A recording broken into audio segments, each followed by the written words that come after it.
En primer lugar, agradecer a las compañeras que me han invitado y alegrarme de que estemos también en la universidad, en esta gran clase de educación cívica que están teniendo todos los chilenos desde hace 6 semanas y que seguramente vamos a seguir teniendo a lo largo del proceso constituyente, sea que sea el proceso constituyente que tengamos.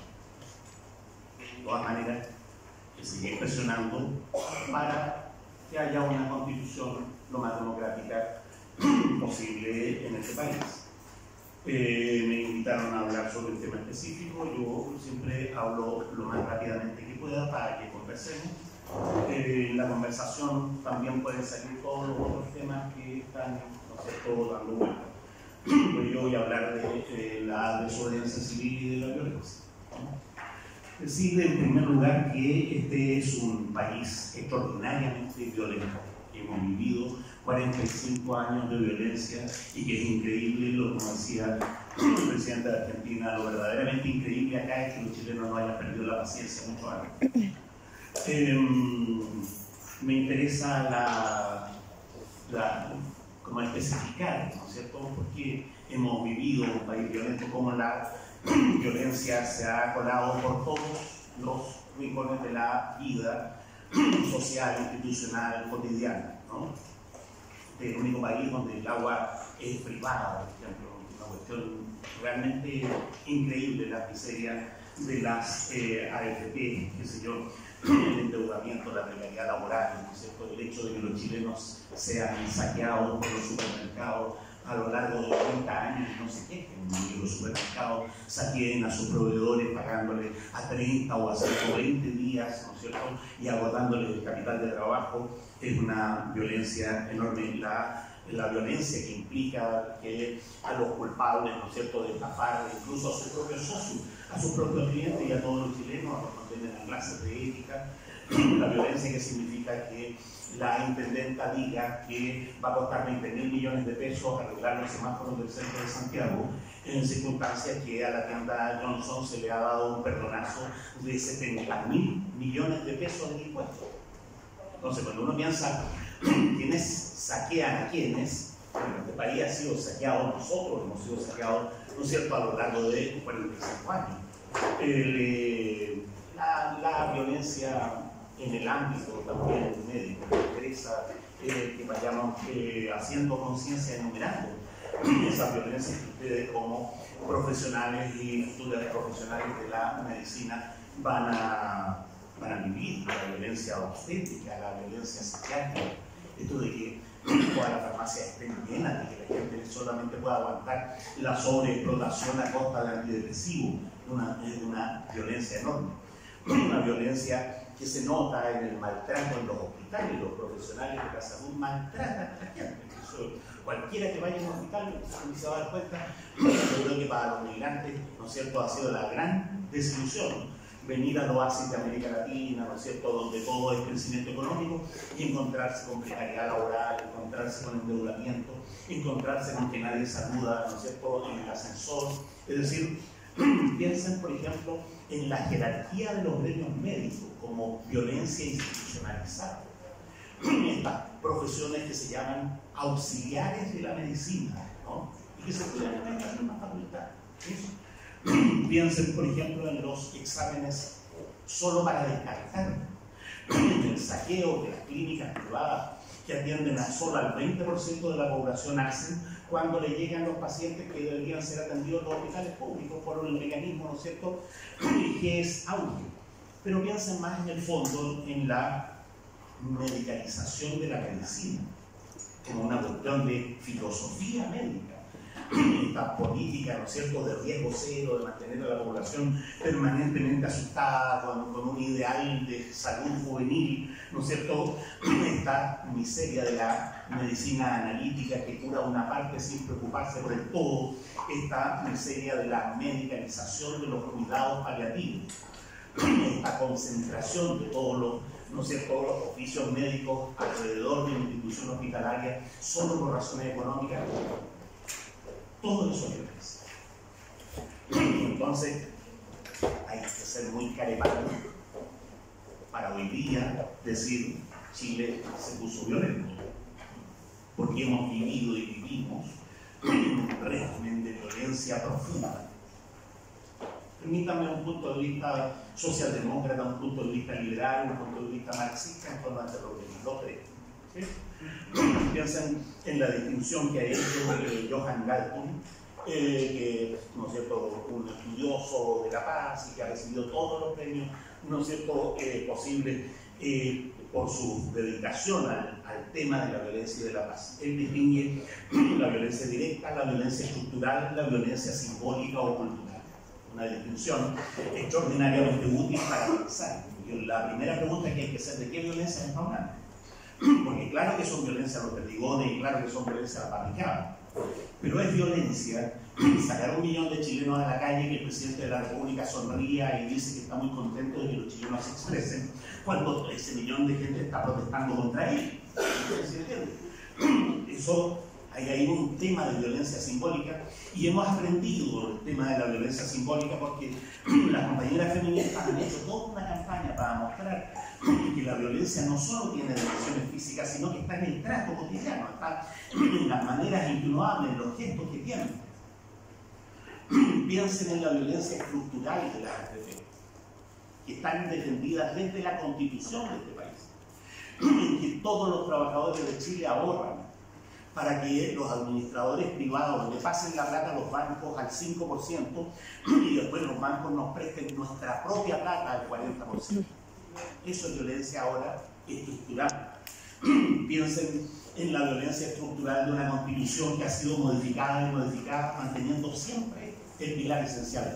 En la violencia de decir, sí, se modifica la constitución, pero con un quórum calificado de 2/3 que le dé garantías al modelo económico, ahora esta comisión fantasma, ¿no es cierto?, que va a redactar la reforma constitucional, ha establecido que la Asamblea Constituyente, que es el máximo poder ciudadano, que es el poder que todos los tratadistas reconocen por sobre todas las instituciones, desde Santo Tomás de Aquino para adelante, que se viene diciendo que el soberano, el conjunto del pueblo y la Asamblea Constituyente vista como representación de la soberanía.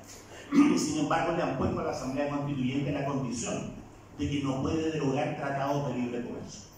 A que vean qué es lo que le duele al neoliberalismo.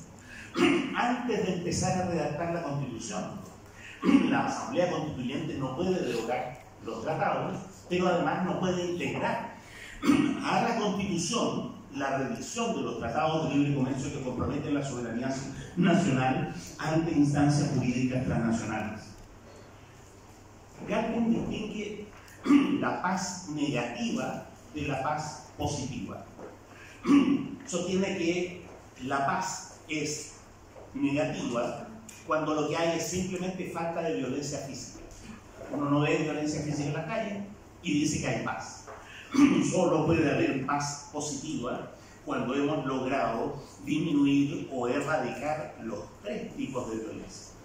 Si vamos a hacer un acuerdo por la paz, entonces pensemos no solo en las barricadas. No sé si se dan cuenta que ahora, a propósito de las barricadas de ahora, lograron aprobar la ley Lispector, la misma ley que el mismo presidente había propuesto en su primer gobierno y no había logrado hacer aprobar.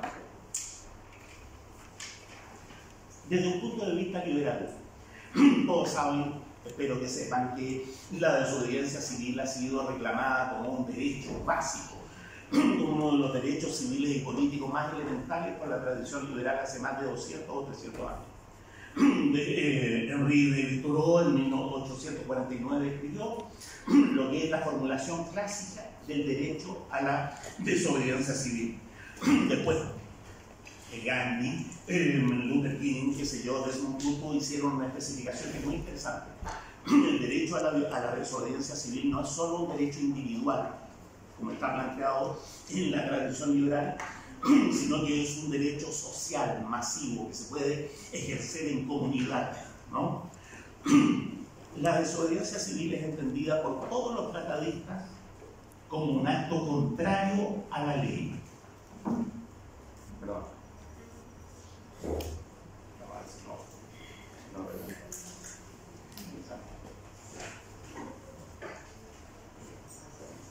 De lo que se trata es precisamente de pasar a llevar la ley. Todos los tratadistas dicen que los actos de desobediencia civil implican el riesgo de ser, ¿no es cierto?, procesado y condenado por haberse opuesto a la ley. Es decir, no estamos hablando aquí de algo, ¿no es cierto?, que en principio uno podría llamar pacífico. Estamos hablando de un emplazamiento moral, estamos hablando de estar dispuestos a ir a la cárcel. Todos los tratadistas liberales, por ejemplo, John Rawls, que no puede ser más amarillo, ¿no es cierto?, sostiene que la desobediencia civil es un derecho que implica pasar a llevar la ley. La marcha, la huelga, el boicot, la ocupación de lugares públicos, el negarse a pagar impuestos es desobediencia civil. El negarse a ir al servicio militar o a la guerra, que es lo que se llama objeción de conciencia. Noten qué delito más grave para un país chauvinista, ¿no es cierto?, que alguien diga no voy a la guerra, ¿no es cierto?, aunque la patria esté atacada. Eso es desobediencia civil. Se considera un derecho decir no voy a la guerra, desobedezco la orden de un superior. Por ejemplo, yo, ¿no es cierto?, que me acaban de reclutar para el servicio militar, me niego a ir a reprimir a las calles porque no fui reclutado para eso. Y un juez en el norte de Chile le reconoció a un soldado de Chile el derecho de negarse a obedecer las órdenes de sus superiores por objeción de conciencia. No estamos hablando, cuando hablamos de desobediencia civil, de nada inocente. No estamos hablando de ir a ponerle, ¿no es cierto?, flores a los fusiles de los pacos o la cabeza para que ellos se desahoguen. John Rawls considera que la desobediencia civil es expresión o es derivado de tres derechos fundamentales: el derecho a la libertad de expresión, el derecho a la libertad de conciencia, el derecho a la participación política. Todo el mundo, todos los tratadistas están de acuerdo en que la desobediencia civil es necesaria para la democracia. Es legítima cuando las instituciones no garantizan el ejercicio de los derechos. Por ejemplo, el derecho a la educación, el derecho a las pensiones, que es lo que está en juego aquí en Chile. Cuando no se garantiza el derecho a un medio ambiente sano, cuando las instituciones han perdido legitimidad y han perdido la confianza ciudadana. Todas las encuestas indican que los que están redactando la reforma constitucional están en una de las instituciones con menos reconocimiento ciudadano, hasta tal punto que representa solo al 46% de los electores. Cuando no confiamos en el Parlamento, cuando no confiamos en los partidos políticos, la desobediencia civil es necesaria. Lo que estamos haciendo es contraponer ideales de justicia, ideales de derecho, de participación democrática, a un Estado corrupto que ha regalado los recursos naturales al capital transnacional, a un Estado corrupto que no se hace cargo de los derechos económicos y sociales más básicos, que ha distorsionado los mecanismos de participación democrática, que criminaliza la protesta social. Desde un punto de vista marxista, ahora, la violencia estructural es la lucha de clases. Yo siempre digo que los marxistas no vamos, yo nací en marzo. Soy marxista. Los marxistas no vamos a empezar una guerra. Ya estamos en guerra. Y esa guerra se llama lucha de clases. Y esa guerra es una guerra estructuralmente violenta. Y tenemos derecho a la violencia revolucionaria en contra de la violencia estructural. La violencia revolucionaria es la violencia contra el Estado de Derecho, que consagra como pilar fundamental la desigualdad, la explotación, la discriminación, la lucha de clases. Tenemos derecho a la violencia revolucionaria, que es un derecho histórico de resistencia ante la opresión, que no inventaron los marxistas. El punto es que no, ante esta guerra que es la lucha de clases, la solución no es la paz. La única solución, la única manera de terminar con la guerra que es la lucha de clases es ganarla. Cuando nosotros ganemos esa lucha va a haber paz. Cuando no haya clases sociales, cuando no haya explotación. Sin embargo, puesto el derecho a la violencia revolucionaria en la mesa, tenemos derecho a terminar con la sociedad de clase que nos oprime. Los marxistas tenemos que hacer una reflexión sobre qué violencia es la que estamos dispuestos a ejercer. Porque nosotros queremos ejercer violencia sobre una situación violenta, sobre una violencia estructural que es injusta, que es opresiva. Deberíamos nosotros también incurrir en actos violentos que sean opresivos e injustos.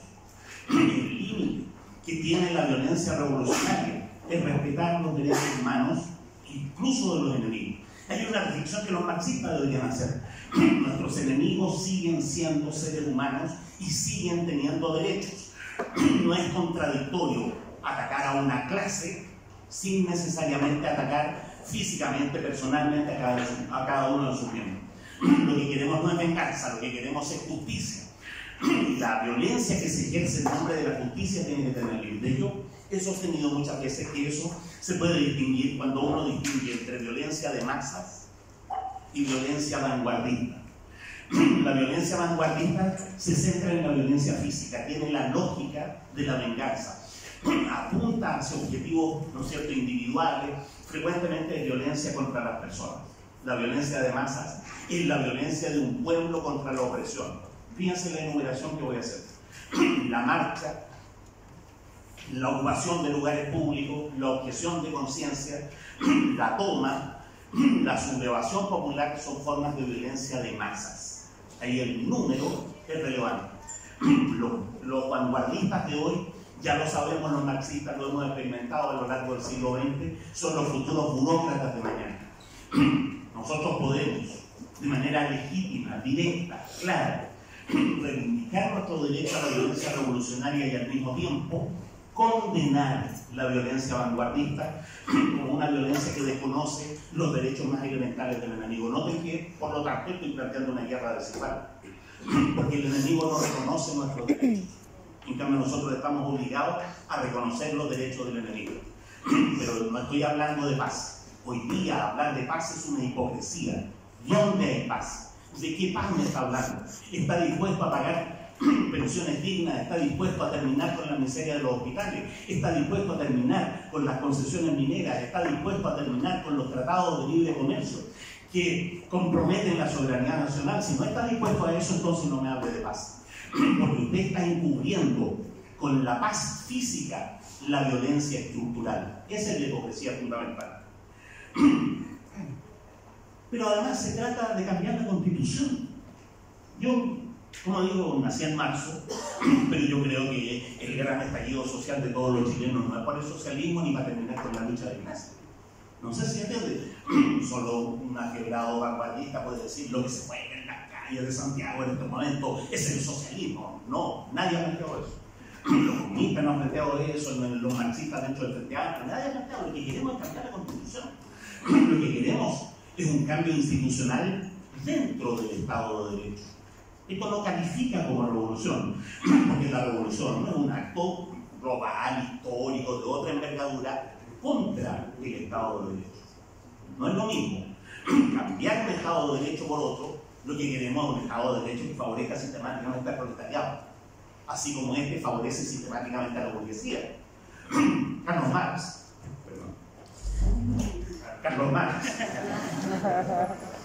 lo planteó de esa manera. No se trata de la paz. Esto es una dictadura.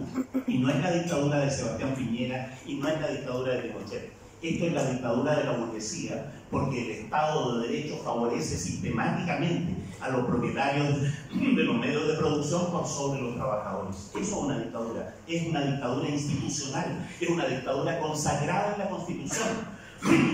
No solo en el Estado subsidiario, sino ni más ni menos en la relevancia que tiene el derecho de propiedad, en las características que tiene el derecho de propiedad. Hacer una revolución en este país sería lograr una constitución que simplemente devuelva el derecho de propiedad.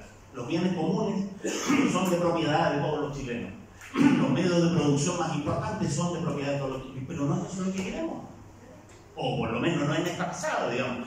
Nadie está proponiendo, ¿no es cierto?, expropiemos Cencosud, que se acabe el Falabella. No estamos proponiendo eso. Lo que estamos proponiendo es una constitución democrática. Una constitución que cumpla con los estándares que la propia burguesía le ha dado a la democracia. Y esa constitución democrática tiene que cumplir con los derechos que en la propia tradición burguesa se han ido levantando como derechos fundamentales. no solo los derechos económicos, no solo los derechos políticos y civiles, sino también los derechos económicos y sociales, los derechos étnicos, los derechos de género, los derechos de las generaciones futuras. Eso es una constitución que va a seguir existiendo el capitalismo y que vamos a asegurarle el derecho de propiedad, ¿no es cierto?, a los que ya la tienen, y sin embargo vamos a dar un paso gigantesco hacia la democratización, un paso gigantesco que nos va a permitir sobre esa base eventualmente proponernos una revolución y cambiar a la clase dominante. No es esa la base.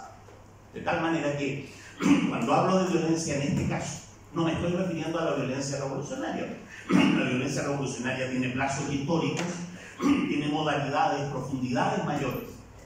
Me estoy refiriendo a la desobediencia civil porque es la figura rigurosa que cabe para el derecho de la ciudadanía a protestar, incluso en contra de la ley, contra un Estado que ha perdido la legitimidad, contra un sistema institucional que no responde a las necesidades de la mayoría. Y yo creo que esto, si uno ahora piensa en términos marxistas, se inscribe en un proceso mucho más grande. Y en términos históricos, lo que ya hemos logrado acá es una gran lección para el resto de los países del mundo. ¿Quieren neoliberalismo? No esperen 30 años como nosotros para darse cuenta de lo que eso significa. Lo que hemos hecho a nivel mundial es cagarle el modelito. Hay por lo menos 15 países que, teniendo AFPs, están volviendo al sistema de reparto.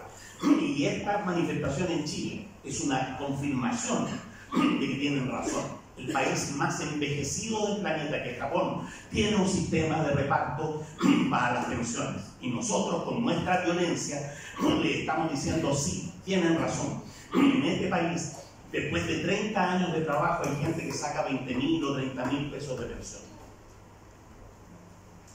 Me estoy enojando. Yo tengo color de cristal. Se me enoja conversar.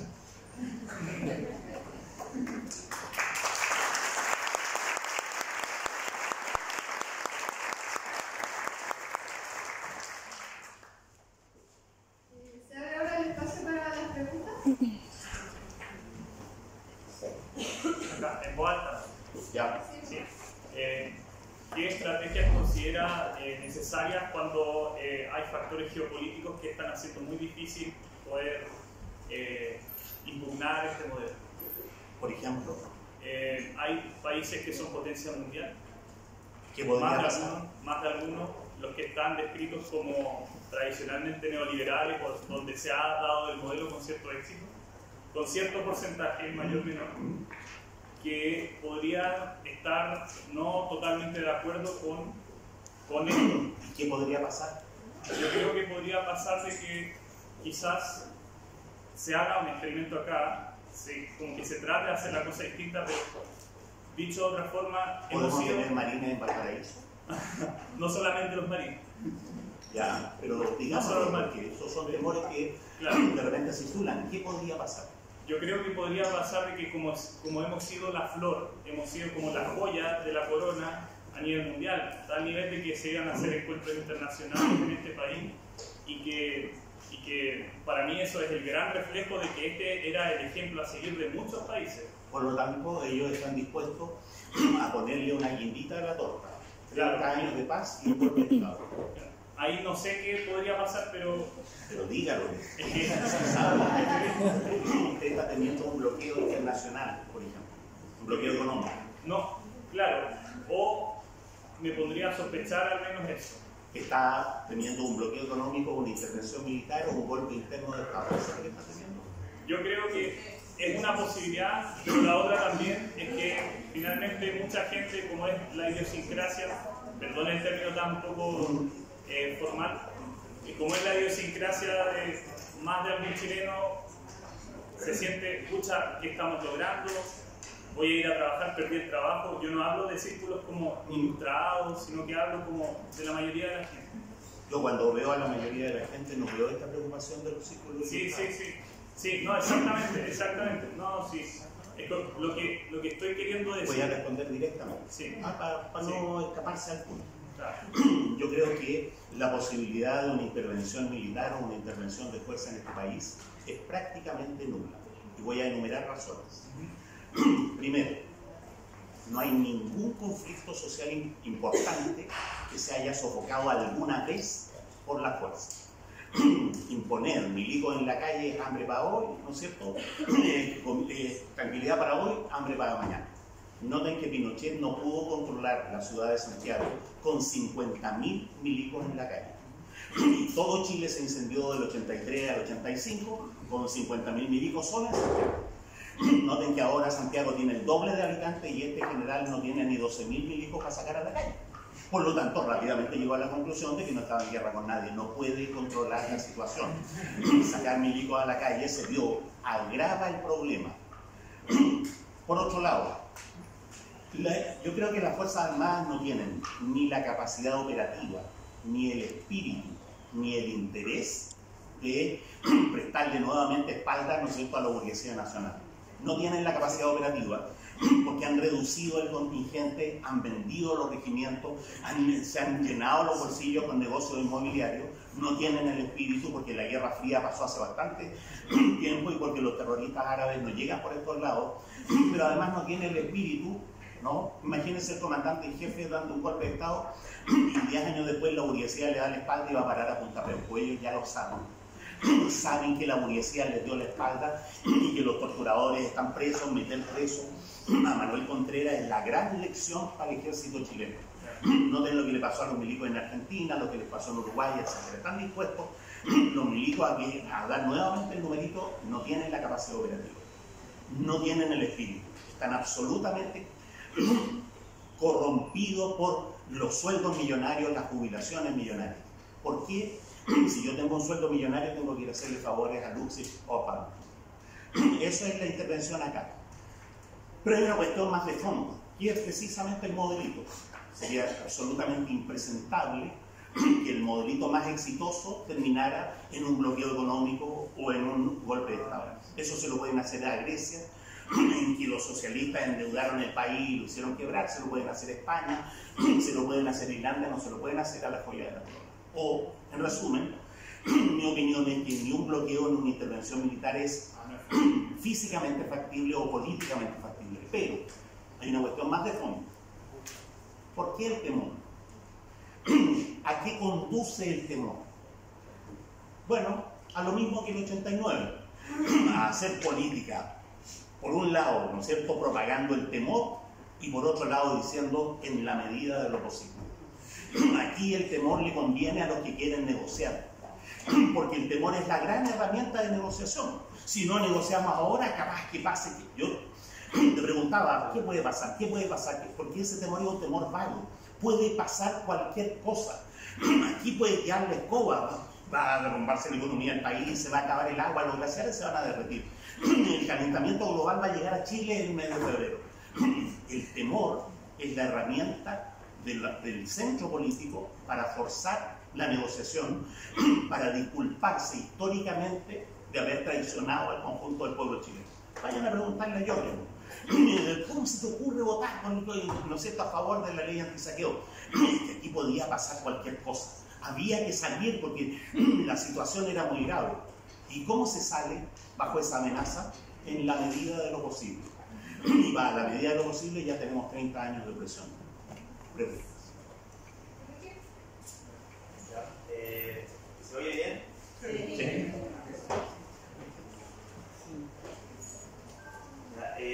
Primero que nada, muchas gracias, profesor, por venir para acá. Yo sé que tiene una agenda apretada y también gracias a los organizadores. Yo quizás, no sé si es el único, pero puede hacer una voz un poco más disidente con todo lo que usted dijo. Y tengo 4 cosas que decir. Una cosa que decir y 3 preguntas, ¿verdad? No sé si les molesta que haga las 4 o voy de una. La primera, muchas gracias por separar los tipos de violencia. Yo creo que es algo que hace falta, pero también hace falta por parte de la gente que solo condena la violencia estructural o la violencia física de las fuerzas policiales. Hace falta condenar el otro tipo de violencia que usted mismo mencionó, ¿ya? No eso digo que usted sí la condenó, pero mucha gente, y hemos tenido discusiones como generación y todo eso, como que no se ha querido. Y no hay que enviar el debate a igualar los tipos de violencia, sino que a reconocer que todas esas violencias tienen que ser condenadas. Primera cosa. Lo segundo es si, una pregunta bien concreta, si ser capaz de decir, a propósito de todo lo que nos dijo, qué cosas de las que están pasando en Chile son efectivamente desobediencia civil y cuáles no. Porque usted lo explicó, pero igual como que a mí me queda la duda, no sé, una barricada es desobediencia civil, que va... porque igual, no sé, pasa a llegar derechos tal vez no humanos, pero sí derechos de los demás. El que habla pasa es desobediencia civil, quemar una iglesia es desobediencia civil, saquear un supermercado, saquear... O sea, bueno, se entiende. A ver si puede usted quizá resumir, en Chile ha habido esto es y esto no. Y si es que es desobediencia civil, ¿por qué la gente... Bueno, ya, no es eso. Después. Esto es un tema un poco más de fondo. Usted dice que existe el derecho a la violencia revolucionaria y usted lo habla desde el punto de vista marxista, ok, se entiende, pero yo me quería preguntar, ese derecho a la violencia revolucionaria, ¿qué pasa si se lo adjudica a cualquier grupo o organización? O sea, ¿quién? Usted mencionó a los terroristas musulmanes o árabes, no sé. ¿Qué pasa si se lo adjudica a Patria y Libertad con sus ideales o los grupos terroristas del tipo que sean? O sea, ¿quién define el criterio de que ese derecho a la violencia revolucionaria sea algo bueno? Porque al final como que se cae en eso. ¿Este derecho es válido o no es válido? Es válido si lo plantean los marxistas, pero no es válido si lo plantea otro grupo. A eso va un poco mi pregunta. ¿Cuándo se define que ese derecho existe como tal? Y lo último, una pregunta que no había pensado hacerla, pero ya que usted dijo tanto que era marxista y que nació en marzo, aprovecho de hacerla como que es como general, porque la he visto mucho en redes sociales, no sé. Y una pregunta sincera, no es como para ridiculizar ni nada, pero mi pregunta es, ¿el marxismo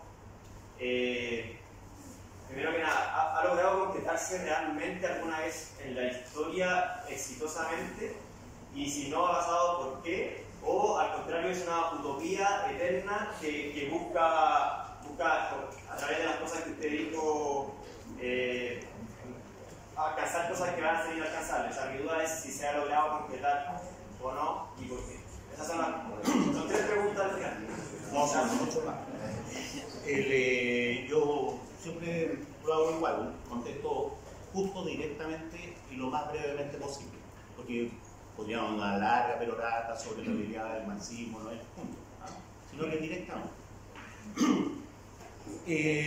Me interesa un caso que probablemente las compañeras feministas entenderán mejor. Si un hijo mata a su padre porque ha abusado sistemáticamente de su madre, ¿es eso un homicidio?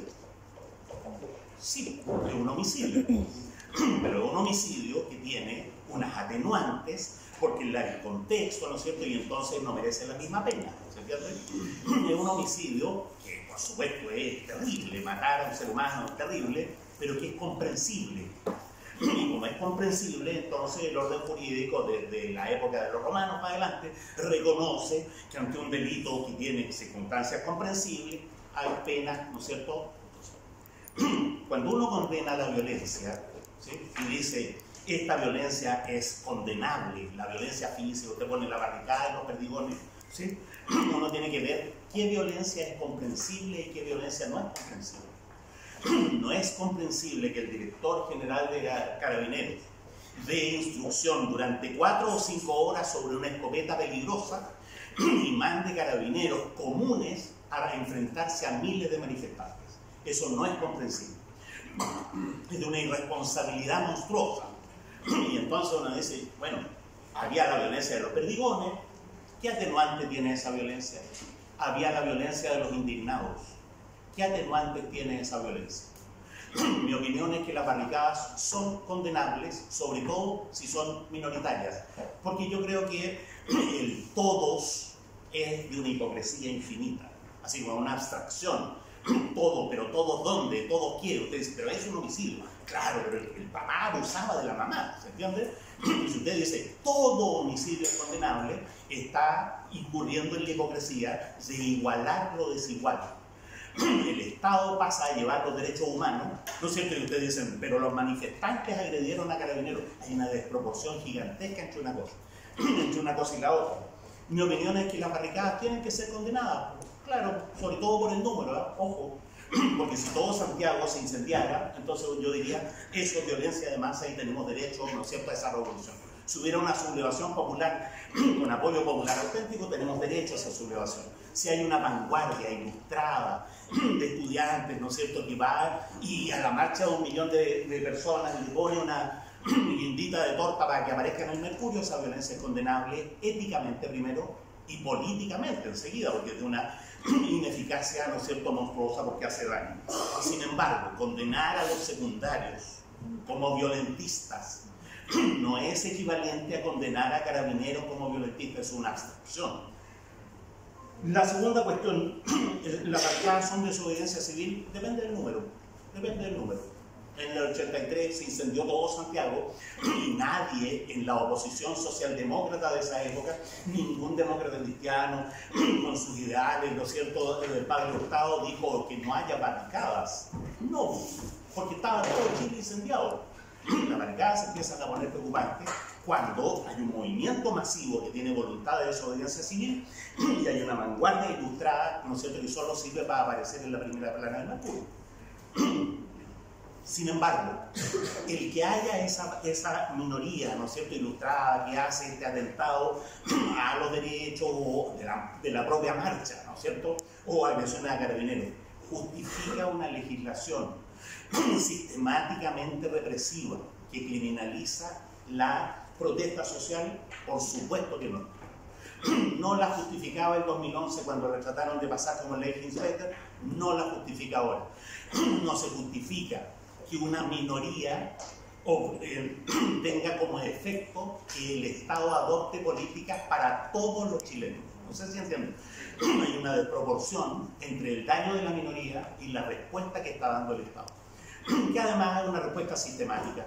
Sistemática porque cuando uno ve lo que ha ocurrido, ¿no es cierto?, con la excusa del terrorismo a nivel mundial, es que el horizonte garantista de derechos penales que la propia burguesía levantó ha ido retrocediendo, ha ido siendo ensombrecido por atentados sistemáticos contra los derechos humanos que están insertos en las leyes.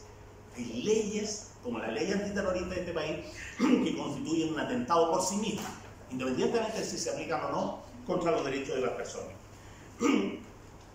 Usted me pregunta, por otro lado, por esta violencia que habría afectado, por ejemplo, la circulación, pero seamos más directos, que afectó bienes públicos, que son muy caros, ¿sí? Yo preguntaría quién quemó el metro. Yo, sépanlo, no tengo ningún temor en decirlo, tengo un cierto intercambio de opiniones, de educación, con todos los grupos ultras que hay en este país. Lo puedo decir, con los anarquistas, con los trotskistas, me conocen, me tratan de amarillo, yo los trato de ultra, etc.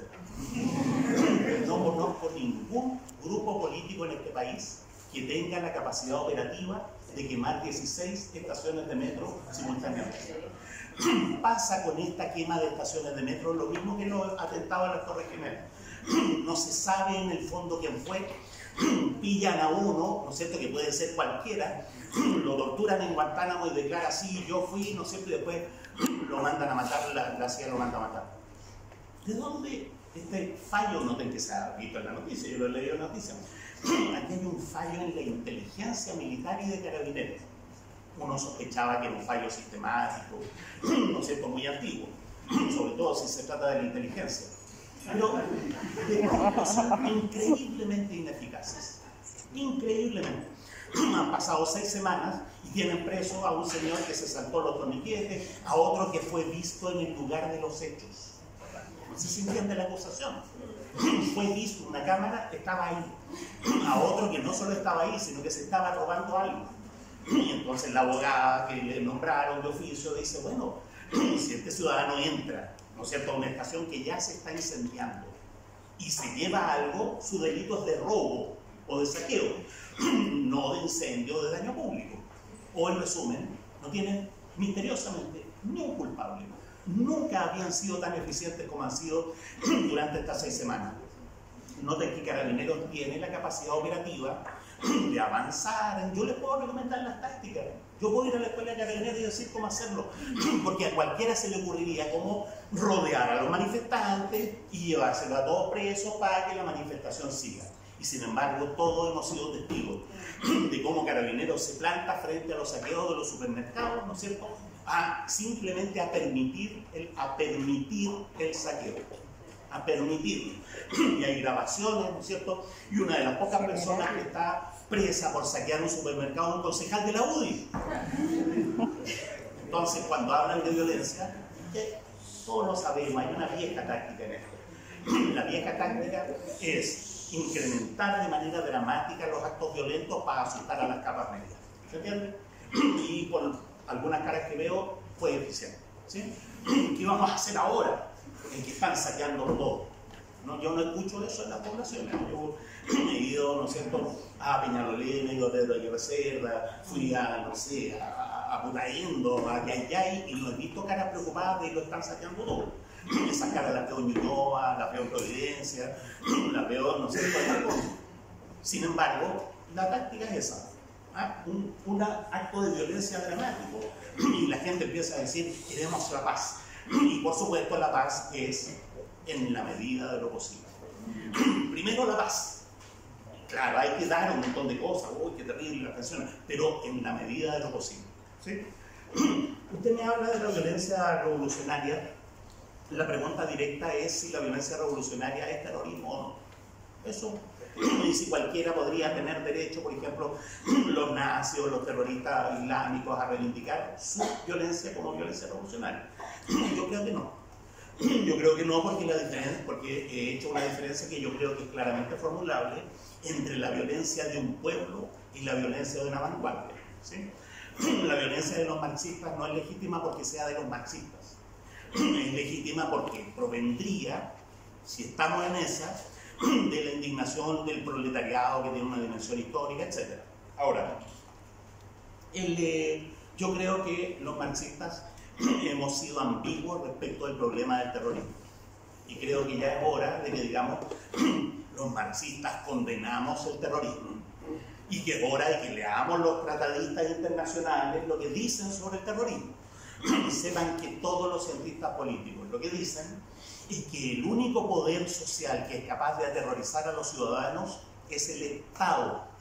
No hay ningún grupo particular que aterrorice a los ciudadanos. Ninguna quema de camiones en la zona mapuche aterroriza a los ciudadanos, porque hay un Estado que podría eventualmente defenderlo. Cuando hay una guerra civil no hay terrorismo. Hay un pueblo dividido y hay una guerra. ¿Se entiende? No. Los únicos que tienen capacidad operativa para aterrorizar es el Estado, apoyado de políticas represivas, apoyado por los medios de comunicación. ¿Qué grupo tiene los medios de comunicación a su favor para decir, colgaremos de un poste a Luxig de tal manera que Luxig se sienta aterrorizado? ¿Creen ustedes que Paulman está aterrorizado? ¿Creen ustedes que los terratenientes, ¿no es cierto?, los parceleros blancos que hay en la zona mapuche están aterrorizados? ¿O están negociando con el Estado que les compren la tierra a sobreprecio? Porque ese es el juego. El juego es, ¿no es cierto?, si aquí nosotros presionamos a la autoridad política, la CONADI nos va a tener que comprar la tierra al precio que queramos. Y el problema es que la CONADI no les quiere comprar la tierra al precio, ¿no es cierto?, que ellos piden, que está sobrevalorado. Usted me pregunta si el marxismo se ha concretado en alguna parte, pero hace una diferencia entre utopía, ¿no es cierto?, llama utopía lo que habría que concretar. Esto no es una clase de marxismo, yo me ofrezco para todas las clases de marxismo que quieran. Pero yo creo que se puede argumentar consistentemente de que lo que los marxistas pretendemos no es precisamente un horizonte utópico, que la utopía no es. No, estamos proponiendo algo que es plenamente factible.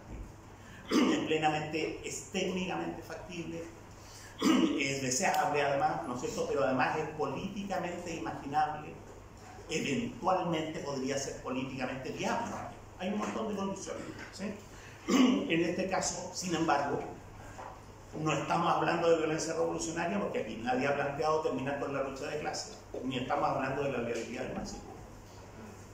¿Él quiere decir? ¿La puedo? Dígame. No, dígame nomás. No, o sea, como conclusión, no se ha concretado, solo por sacar la duda. Lo verdaderamente temible del del marxismo es que todavía no empieza.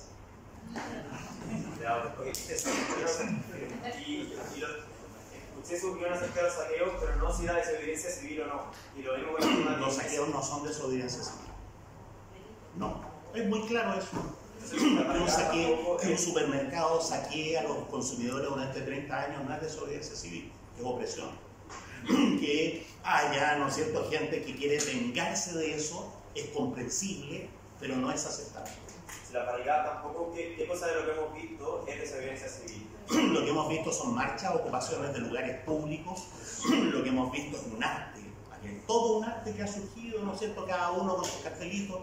Lo que hemos visto es que los ciudadanos se oponen masivamente a los partidos políticos y al Parlamento. Eso es lo que hemos visto. Gracias. Él quiere hacer una pregunta, ella también. Ah, perdón, ella es la pregunta.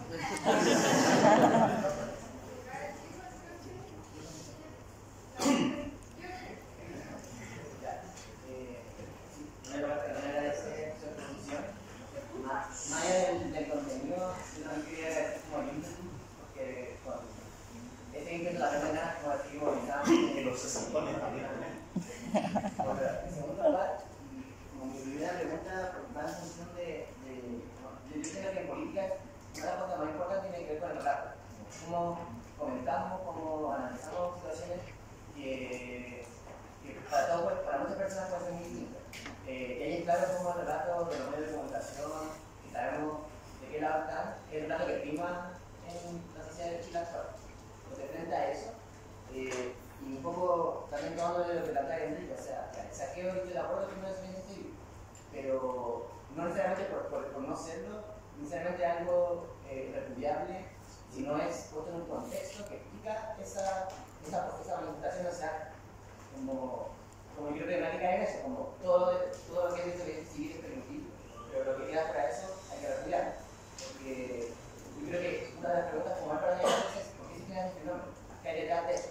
Estamos viendo que puede parecer que una de las cosas que hay detrás son justamente sectores de la derecha que están detrás de esas acciones. En torno un poco en relación a eso, mi pregunta es ¿cómo salimos en un relato coherente que ojalá pueda seguir significando lo que ha sido como la violencia de masa en esta pasaje, en estas semanas de revuelta? ¿Cómo enfrentamos en específico esta violencia que genera, que yo veo como dos sectores, como estas expresiones más fascistas? No solamente la cosa, no solamente el grupo fascista y los fascistas nazis, sino por ejemplo de los chalecos amarillos. ¿Cómo en este contexto de expresión civil entendemos que en una población X hay gente que se organiza, pero no se organiza para luchar contra el estructural, está organizando para defender lo suyo y para finalmente poder pegarle a un vecino que quizás también está haciendo una bascada? En positivo y en negativo. Por un lado, queremos manifestaciones masivas públicas a las que puedan asistir las madres con sus niños, las embarazadas, los discapacitados, los viejitos. Eso es lo que queremos. ¿Sí? Un ambiente de protesta ciudadana muy masivo. Y entonces, todo lo que atente contra esos ambientes hay que tratar de evitarlo. Ojo. Porque no es lo mismo conversar con los secundarios. ¿Usted quiere que su abuelita vaya a la manifestación o quiere dejarle escoba para que tenga que salir arrancando, ¿cierto?, ahogada de gas de limón? Bueno, eso hay que conversarlo previamente. Nosotros no podemos ponernos nuestro propio chaqueta amarilla, ¿no es cierto?, para ir durante la marcha. Si durante la marcha hay barricadas, estamos cagados. Uno tiene que hacerse un lado, aislar un poco la cuestión. ¿Por qué? Porque no somos nosotros los encargados del orden público. Ahí se supone que Carabineros va a agarrar a todas esas personas, las va a pasar al debido proceso, etc. ¿Se entiende? Pero lo que hay que hacer es un gran diálogo con las izquierdas radicales de este país, con los jóvenes de este país, que ni siquiera son izquierdas radicales, sino que están simplemente sintomatizando la precariedad laboral de sus padres, el endeudamiento, la angustia, la crisis de la institución familiar.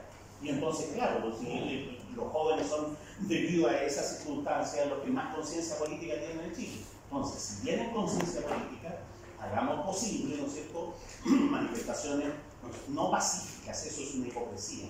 No, manifestaciones masivas en que la indignación quede claramente expresada a través de la cantidad de gente, del arte que somos capaces de generar. Eso es un diálogo previo, ¿sí?, un diálogo permanente. pero también ahora como en negativo, ¿no es cierto? Yo creo que en la violencia hay, en esa violencia extrema, ¿sí?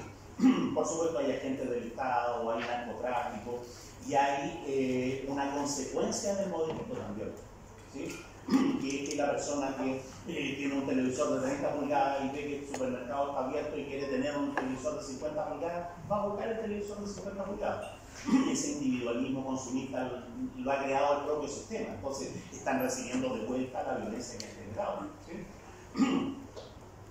Por un lado, yo creo que lo que hay que tratar de hacer es precisamente descriminalizar esa violencia, pedirle a las fuerzas policiales que sean mínimamente eficaces para contenerla, para proteger a las manifestaciones, no que no es la política, hay una barricada aquí, ¿no es cierto? Y Carabineros tira bombas lacrimógenas en todas las direcciones, no solo hacia la barricada, ¿se entiende?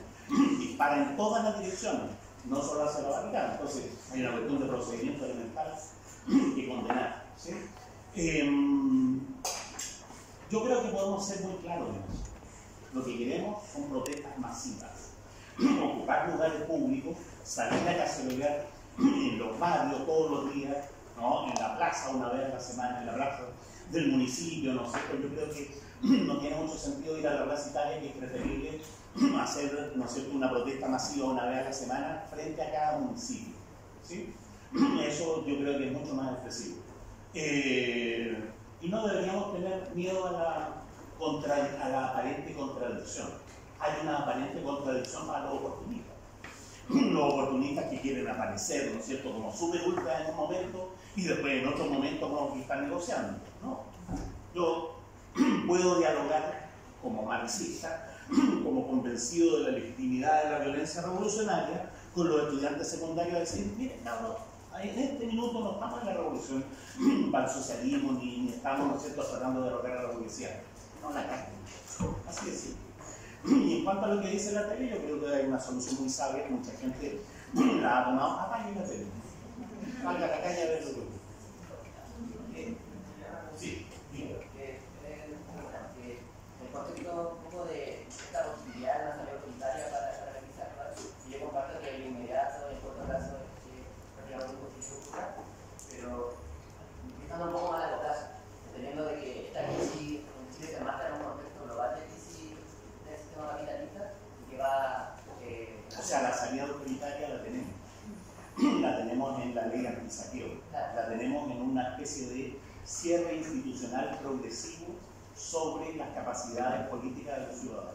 ¿Sí? La salida autoritaria la tenemos cuando vamos a sacar una constitución que probablemente no va a tener plebiscito vinculante, no va a ser una democracia participativa. Esa cuestión es más estratégica y es más difícil de abordar, digamos.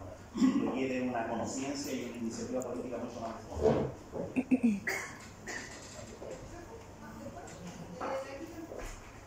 Tengo dos preguntas. La primera es sobre como que todo el argumento se sustenta en cuanto existe un acto violento, ¿cierto?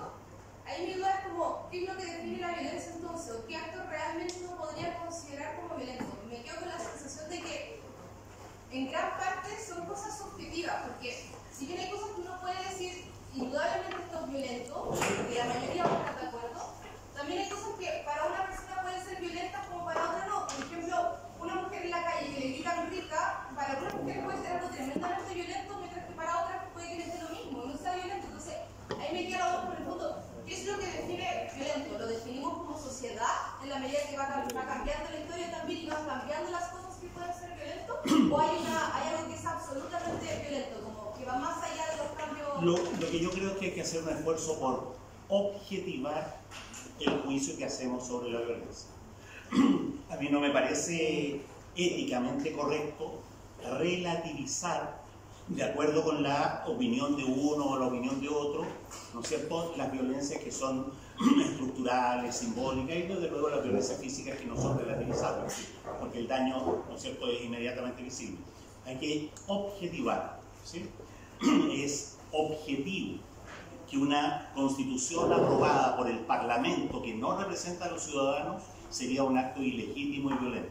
Es objetivo, uno le puede consultar a los abogados constitucionalistas, le puede consultar a los expertos en derecho en teoría política, etc. Es objetivamente violento que nuestros propios dineros sean captados al 5% y nos presten al 40%. Ahí no hay una cuestión de opinión. Entonces, yo trataría de hacerle el quite a la relativización psicológica de la violencia. Porque lo que hay detrás de eso es un relativismo moral. Bueno, tú lo consideras violento, pero yo no. ¿Se entiende?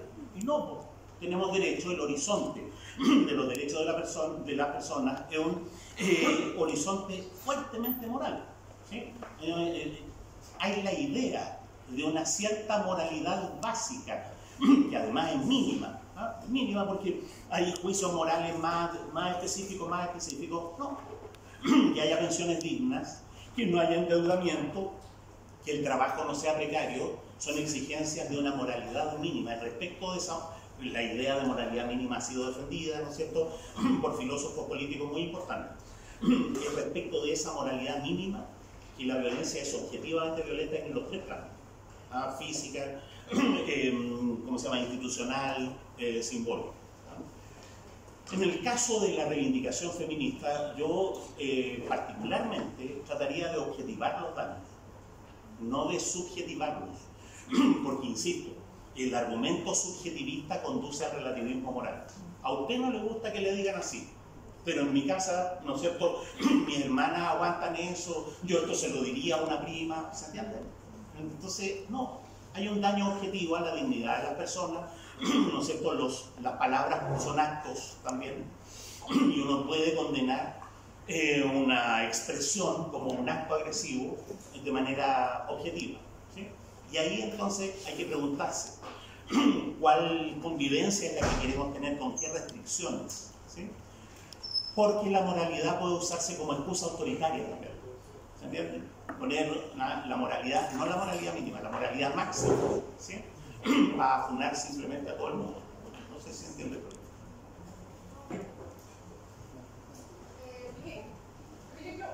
Ya, dígame. No sé si continuar con esa pregunta o pasar a la siguiente. Por ejemplo, extrapolando este tema de la violencia como subjetiva, por ponerle algún título, me da por ejemplo que en Chile se considera súper violento que un porcentaje súper reducido de la población concentre el principal porcentaje de la riqueza. Y yo creo que para cualquiera puede ser súper natural entender por qué es violento. Pero, por ejemplo, trato de extrapolarlo a otras sociedades, y por ejemplo, la monarquía británica también concentra un montón de riqueza, y aún así al pueblo británico le parece coherente seguir con monarquía.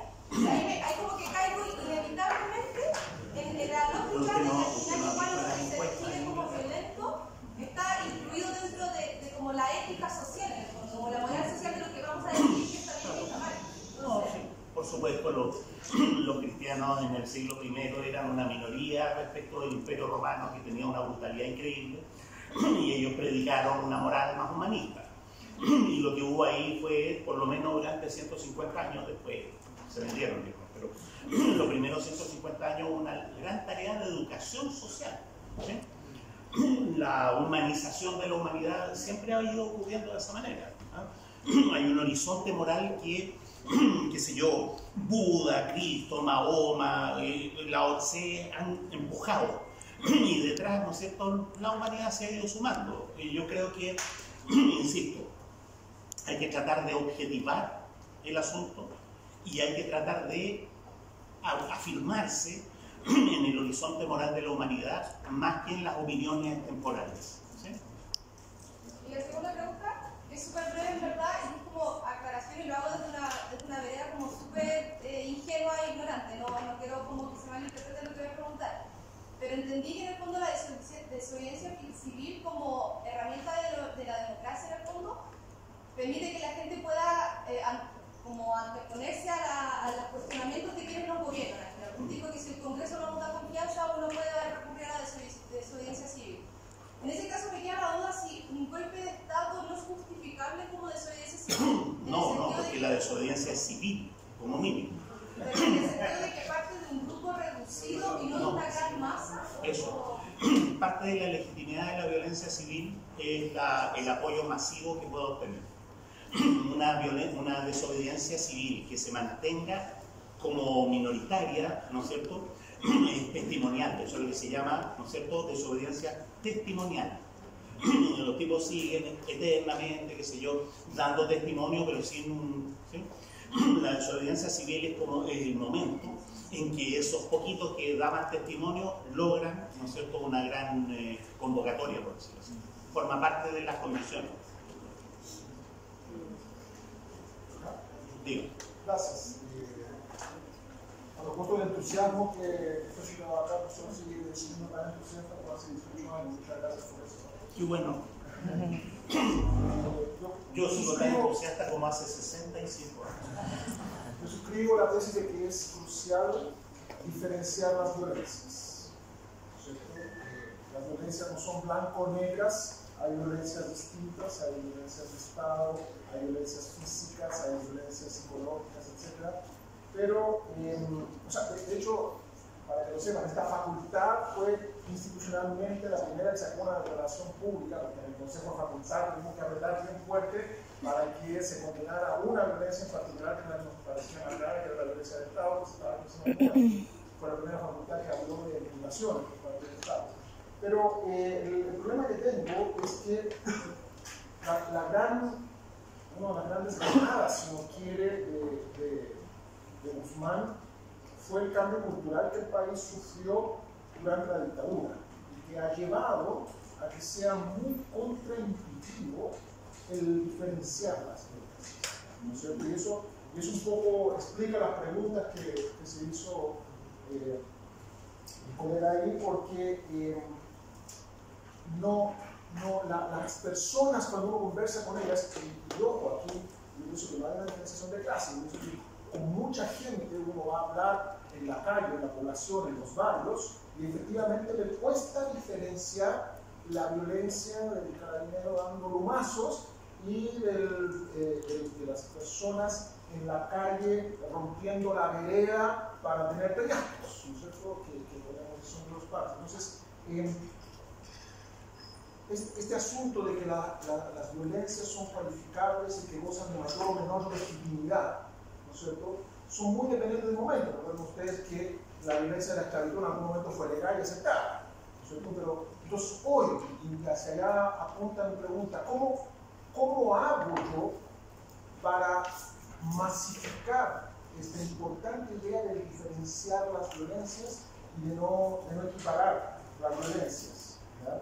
Y un poco, voy a tratar de ser un poco de abogado del diablo, tanto por el lado del conservadurismo como del choquismo, quizá, ¿no? Porque la otra pregunta que tengo es, usted mencionó esta importante categoría de diferenciar la violencia de masas versus las violencias de vanguardia, ¿no? Y a primera vista yo tiendo a creer que usted nos está empujando a creer que los chiquillos que se paran en la esquina de la Alameda con Brasil a destrozar la infraestructura, eso es una violencia vanguardista con mucho menor legitimidad que el 1.200.000 personas que salen tranquilamente a marchar.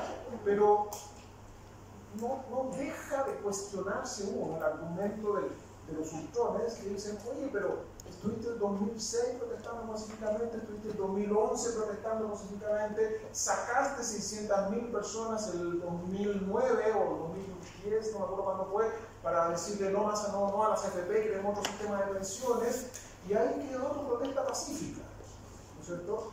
Entonces, es complicado, o sea, efectivamente la historia ha mostrado unos escasos ejemplos de que esta llamada violencia pacífica o la desobediencia civil pacífica, es complicado asimilar las dos cosas, no es lo mismo desobediencia civil que desobediencia civil pacífica.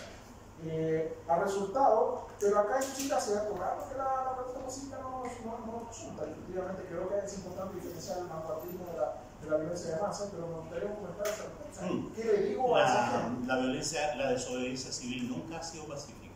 Ni en la India, ni en Sudáfrica, ni los negros norteamericanos.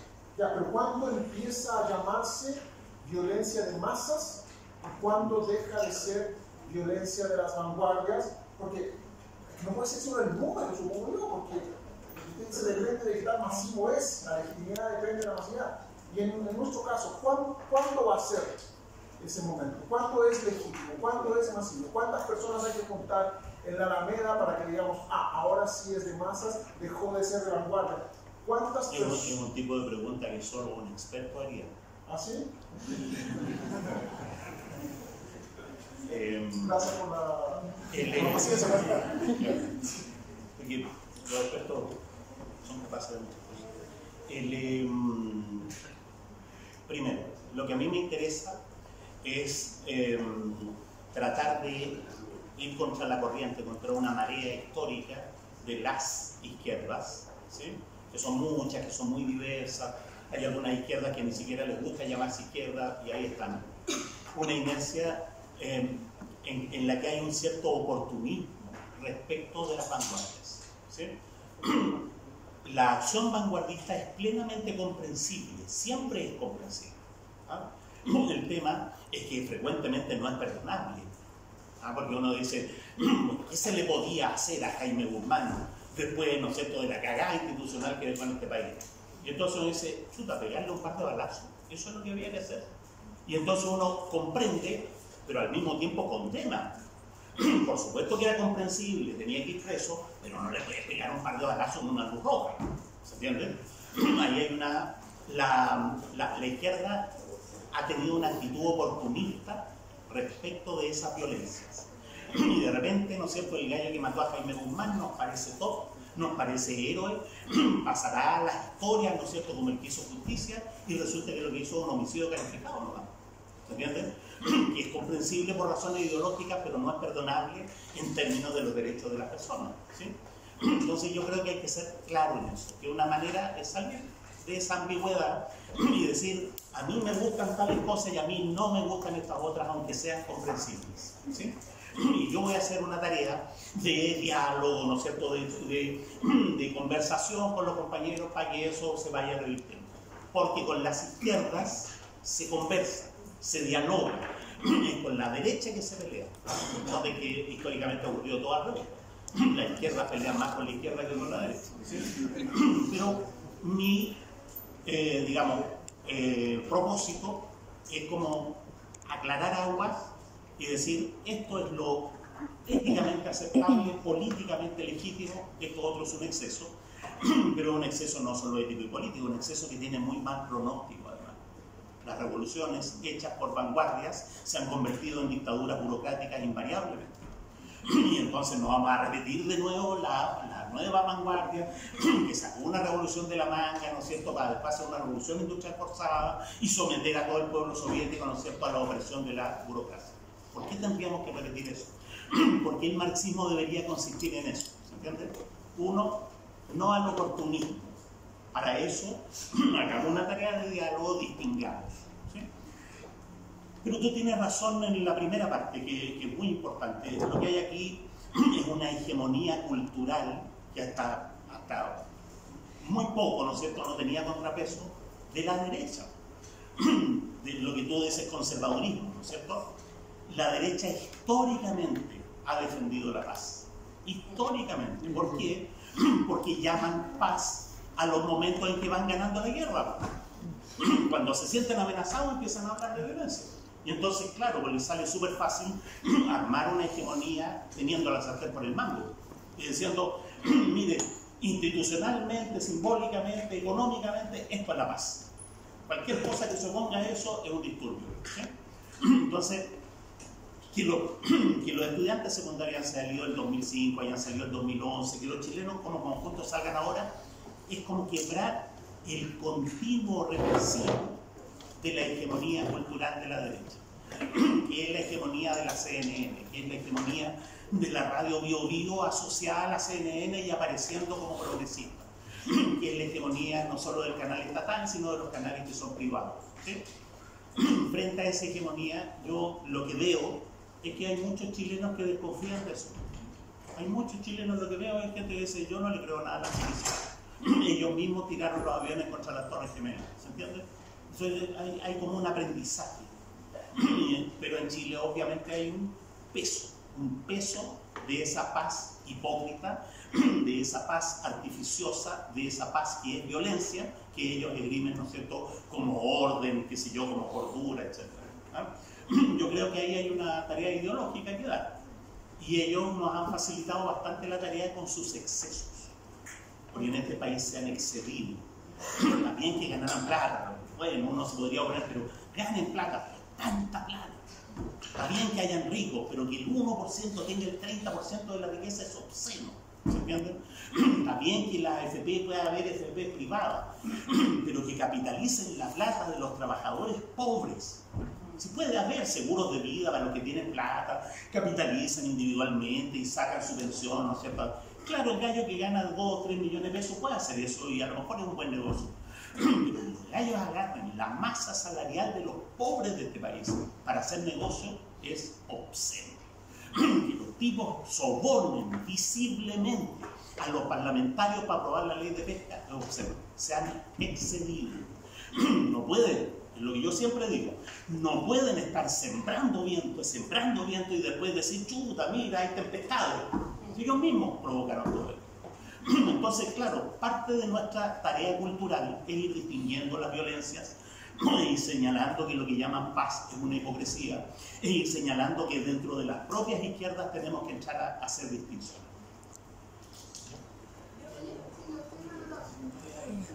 Acá hay una pregunta que estamos hablando de estar. Ella es la que manda. Quería ver en realidad que si bien igual se empieza a relativizar con respecto a lo que sería la violencia, en el caso de los saqueadores, por ejemplo, se pueden dividir como en dos grupos, la clásica de los locales chicos y como las grandes empresas que saquean. O sea, en teoría los que van a tener las grandes empresas tendrían un tipo de conciencia de clase, no serían lumpen, y es la forma de lucha que tendrían que hacer, que podría ser válida o no, dependiendo de, según lo que usted dice, si es que tiene una validez a nivel como de masas. Entonces, no sabría decir yo actualmente qué tanto las masas están condenando ese tipo de violencia como para decir que en realidad no es algo válido. No sé si se entiende. En las poblaciones no saquean negocios chicos, saquean supermercados grandes. Sí, no. Entonces, ahí es comprensible, pero no es perdonable sacrificar, no sé, saquear un supermercado grande. El caso de los comercios chicos es incomprensible e imperdonable.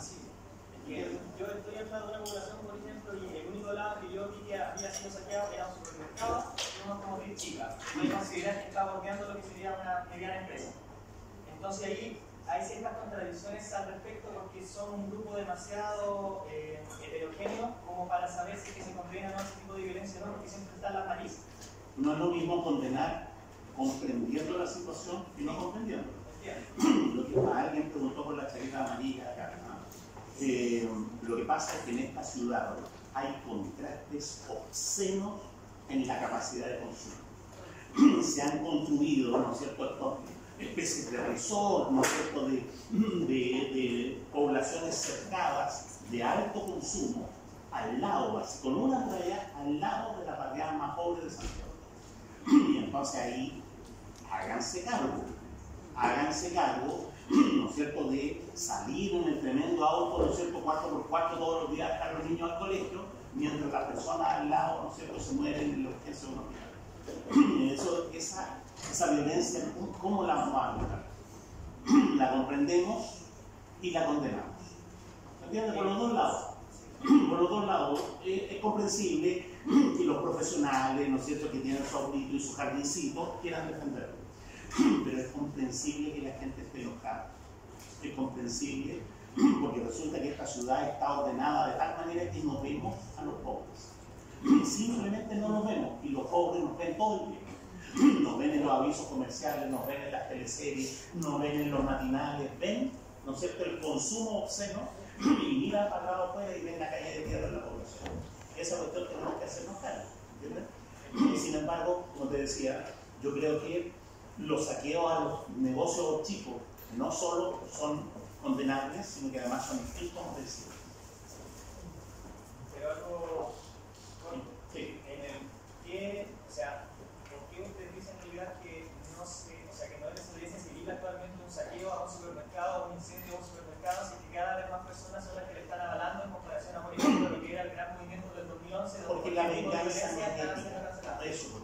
venganza no es ética. Lo que nosotros queremos es justicia, no venganza. Los supermercados han saqueado a los ciudadanos durante 30 años. La solución no es saquear, al revés. Eso, ojo por ojo, ¿no es cierto?, es un tipo de injusticia que la humanidad superó hace como 2000 años. No, lo que nosotros queremos es que los supermercados paguen impuestos, que los supermercados, ¿no es cierto?, no compitan con sus propias marcas, que los supermercados le paguen a los proveedores al día, queremos que no nos endeuden, ¿no es cierto?, artificialmente a través de las tarjetas de crédito, etc. Eso es. Dos preguntas. Se habló sobre la comisión técnica y ya vienen las directrices sobre el proceso constituyente y decidieron que el poder constituyente está limitado, que la hoja blanca no es tal, que la convención constitucional no puede cambiar, fijado por la propia comisión, que si el plebiscito ratificatorio no se aprueba, volvemos, o sea, sigue vigente la constitución que tenemos y privilegia a los congresistas por sobre los dirigentes. Mi pregunta es, ¿cómo abordar las decisiones de la comisión técnica, vislumbrando que el acuerdo político fue en esa dirección de la Constitución Constituyente? Y lo segundo, ¿cómo modificar o cómo ver un horizonte político viable sobre modificar el Código del Trabajo y una reforma tributaria? Porque siento que ahí está el núcleo, sobre todo porque además hay convenios de la Organización Internacional del Trabajo que van en dirección sobre eso y que Chile no lo ha ratificado, como por ejemplo el de la negociación colectiva. Entonces, y ahí cómo se ponderaría también la jerarquía de la Constitución sobre los tratados internacionales o lo que diga la Organización Internacional del Trabajo. Pero a mí me dijeron que esa era la charla siguiente, porque aquí yo he convocado a hablar de la violencia, pero me puedo meter en otros temas, ¿no? Porque hay tres cuestiones. Uno, la situación que estamos viviendo. Otro, cómo debería ser una asamblea constituyente auténticamente democrática. Otro, qué contenido debería tener la Constitución para que nos permita desmontar el modelo neoliberal. Son tres preguntas distintas, ¿no? Tú me estás preguntando de la primera cuestión, que hay que decir del acuerdo que hay ahora, y de la tercera cuestión, ¿no?, de cómo la Constitución podría, en esos aspectos, contribuir a desmontar el modelo neoliberal. En cuanto al acuerdo famoso, yo creo que este es un acuerdo rechazable, que es una torpeza política iniciar el camino para una nueva constitución a partir de un acto pleno de ilegitimidad, pleno de ilegitimidad cívica e institucional. Noten que el acuerdo al que se está llegando no es un acuerdo del Parlamento. Hay un acuerdo formal del Parlamento como institución. No es un acuerdo de los partidos políticos tampoco. Porque resulta que hay partidos políticos que no adhirieron a ese acuerdo y que tienen representación parlamentaria. No es un acuerdo de los militantes de los partidos políticos, porque hay dirigentes que se arrancaron con los cargos y fueron objetados con su partido. Y no creo que la UDI, ¿no es cierto?, haya en el WhatsApp aprobado en la misma noche las cuestiones que le estaba poniendo a todos los chilenos. Es un acuerdo tomado por particulares, a título estrictamente personal, arrogándose la representación de todos los chilenos. ¿A quién representan esas personas? No fueron designadas por el Parlamento, no fueron designadas por sus partidos políticos. ¿A quién representan? Y todos sabemos a quién representan. Son los señores feudales de la política, son los varones de la política que se arrogan la representación de todo el mundo. Noten que ellos mismos han relatado que la primera carta que firmaron, la firmaron a las 3 de la mañana porque la UDI quería meter un punto. Resulta que si la UDI no metía el punto, ellos no firmaban la carta. ¿Se entiende? La cuestión no se firmaba. ¿Quién es la UDI? 1 millón de personas votó por la UDI en las últimas elecciones parlamentarias. 1 millón de personas es el 7% de los ciudadanos. Y el 7% de los ciudadanos logra imponerle condiciones al 100% de los ciudadanos. Si no, no se firman. ¿Se entiende? Si no, se quedan con la constitución que tienen. Es un acuerdo pleno de legitimidad enseguida, porque no contempla a las organizaciones sociales. No hay ninguna organización social, la ANEF, la CUT, el Colegio de Profesores, los portuarios, los gremios de la salud no están presentes. No solo no están firmando, el acuerdo no dice que haya que consultarlos. Peor aún, ese acuerdo ni siquiera menciona a la sociedad civil en Chile. No la menciona. Aquí hay 1 millón de gente reclamando dignidad y se le da un nuevo combo, ¿no es cierto?, a la sociedad civil diciendo la ANEF va a dar lo mismo, la Confederación de Trabajadores del Cobre da lo mismo, el Colegio de Profesores da lo mismo, como si ellos representaran más gente que la que representan, ¿no es cierto?, todas las organizaciones que la sociedad civil se ha dado. Es un acuerdo ilegítimo políticamente, y ojo, porque es una torpeza política. Porque si logran pasar la aplanadora, vamos a estar reclamando durante los 20 años siguientes que la Constitución de nuevo fue aprobada entre gallo y medianoche. No sé si Luxic estará dispuesto, ¿no es cierto?, porque él necesita estabilidad, a que le saquen a la fuerza una Constitución que la gente va a estar reclamando desde el principio. Porque si pasan la aplanadora, dentro de 10 años va a volver a pasar lo que está pasando ahora. Esa es la estabilidad que quieren para el modelo. Ese es el modelo de legitimidad que nos están proponiendo. El acuerdo hay que rechazarlo, ¿sí? Hay que decir la condición técnica, porque noten que el acuerdo lo tomaron unos ciudadanos particulares, y esos ciudadanos particulares a dedo nombraron a otros más particulares todavía. ¿A quién representa esa comisión? ¿Por quién fue designada? No sé si se dan cuenta. Y es el amigote del fulanito del presidente del partido, el otro amigote que se considera más experto o menos experto, y resulta que además esta comisión se arroga el derecho de decir: no se pueden derogar los tratados de libre comercio, la constituyente no puede hacer tal cosa, no puede hacer esta otra, no puede modificar ese propio acuerdo. Es decir, lo que están logrando es una asamblea constituyente que no es soberana. ¿Se entiende? Soberana significa que tiene todos los poderes, y no lo tiene. Es decir, no es una asamblea constituyente nomás. No cumple con el requisito más elemental de las asambleas constituyentes, que es detentar la soberanía popular. Hay que rechazar. ¿Qué hacer? Bueno, salir a la calle, dejarle el escoba, desobediencia civil, hablar con los secundarios para que traigan a su abuelita y a su mamá, ¿no es cierto?, y a sus hermanos chicos, para que la manifestación sea masiva y pacífica. ¿Se entiende? Pacífica con esa idea de paz que tienen los hipócritas. Eso es lo que hay que hacer. Cada día, en las plazas, una vez a la semana, una gran marcha, cuando esta cuestión se convierta en reforma constitucional. Hay que repetir, ¿no es cierto?, el gran caceroleo a lo largo de todo Chile, para que sepan que van a sacar una constitución ilegítima, que van a sacar una constitución que es una mascarada de democracia. Pongámonos en el peor de los escenarios, nos pasan la aplanadora, ¿sí? Si nos pasan la aplanadora vamos a tener, no sé si se fijan, no lleva tanto, ¿no?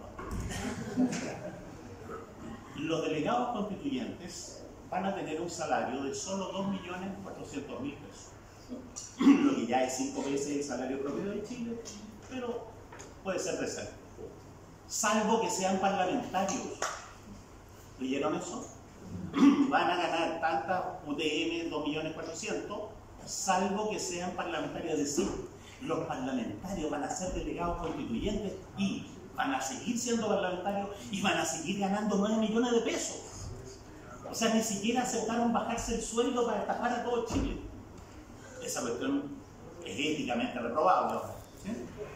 En el peor de los casos, lo que vamos a tener es una asamblea. Yo creo que el plebiscito quiere constitución nueva, lo vamos a ganar por goleada. El plebiscito quiere convención 100% elegida, lo vamos a ganar, a lo mejor no tanto, pero lo vamos a ganar igual. Vamos a tener una convención constituyente de 172 miembros, creo, sometida al quórum de 2 tercios. ¿Sí? En ese caso, que es el peor de los escenarios, un escenario indigno por el cual hay que reclamar durante los próximos 20 años, lo que hay que hacer es sacar el tercio más uno.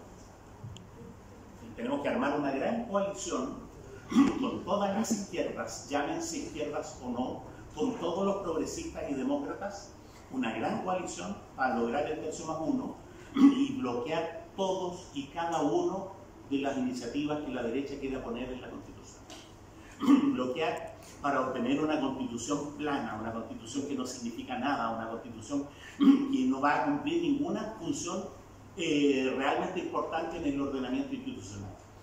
Si logramos bloquear todos los grandes acuerdos, el Tribunal Constitucional, la autonomía del Banco Central, el Estado subsidiario, qué sé yo,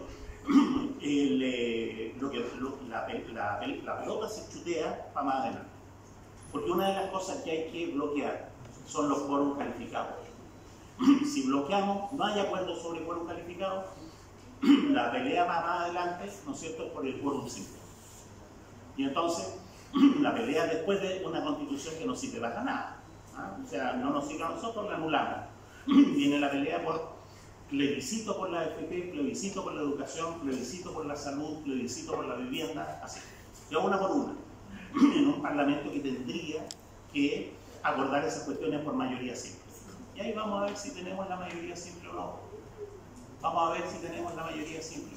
Si los que dicen que son del arcoíris son del arcoíris.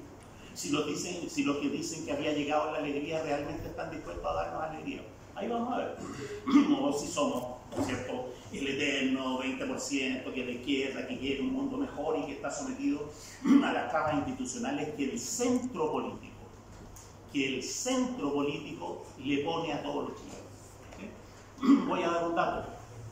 En la Constitución de Pinochet, Felipe Portales, que era demócrata cristiano, ¿no?, en un diario sacó una columna extraordinariamente interesante, donde él cuenta que en la Constitución de Pinochet se obtenía mayoría simple del Parlamento con 1/3 de la Cámara o del Senado.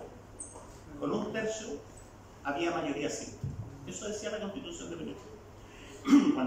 Cuando se negoció el 89 las reformas constitucionales, se vio que la oposición iba a tener ese tercio para constituir mayoría simple. Y entonces la Concertación de Partidos por la Democracia ofreció eliminar ese inciso y subir, ¿no es cierto?, el quórum de la mayoría simple y aceptar el quórum de las mayorías calificadas. Es decir, en 1989, explícitamente, los defensores del arcoíris le regalaron la mayoría parlamentaria a la derecha, una mayoría que ya tenían, incluyendo a los senadores designados.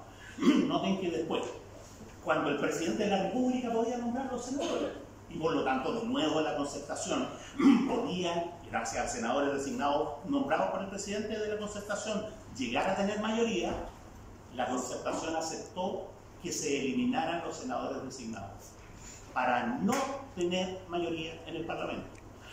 Aún así, cuando en el gobierno de Ricardo Lagos, cuando en el primer gobierno de Michelle Bachelet, la Concertación de Partidos por la Democracia tuvo la mayoría simple, no la podían evitar, porque sacaron esos votos, no hicieron ninguna reforma estructural en las leyes que tenían quórum simple.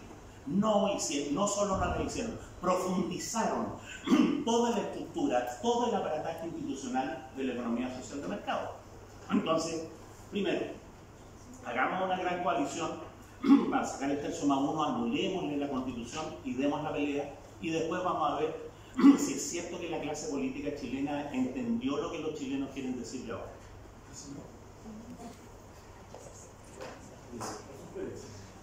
Primero, me parece que lo relevante es la violencia política. Para mí, bueno, junto con lo que usted ha comentado del número, de la masividad, también hay un elemento pragmático. O sea, lo que suma y lo que resta, eso también hay que observarlo, para que se refiera un momento a eso. Y también la violencia vanguardista resta, la violencia de masas suma. Claro, y también, como decía usted, pregunta al experto, y le decía, claro, el tema es qué número. La discusión, muy curiosa. A ver, en el entendido que siempre hay gente que empuja, siempre hay gente que está pensando en el asunto, que siempre están de alguna manera, digamos así, en la historia siempre está por en alguna partida. Entonces, a lo que me refiero, la diferencia entre el vanguardismo y la vanguardia, que no es lo mismo. No, yo creo que lo mismo. Yo creo que lo mismo. La idea de vanguardia es una idea que proviene de la Ilustración francesa.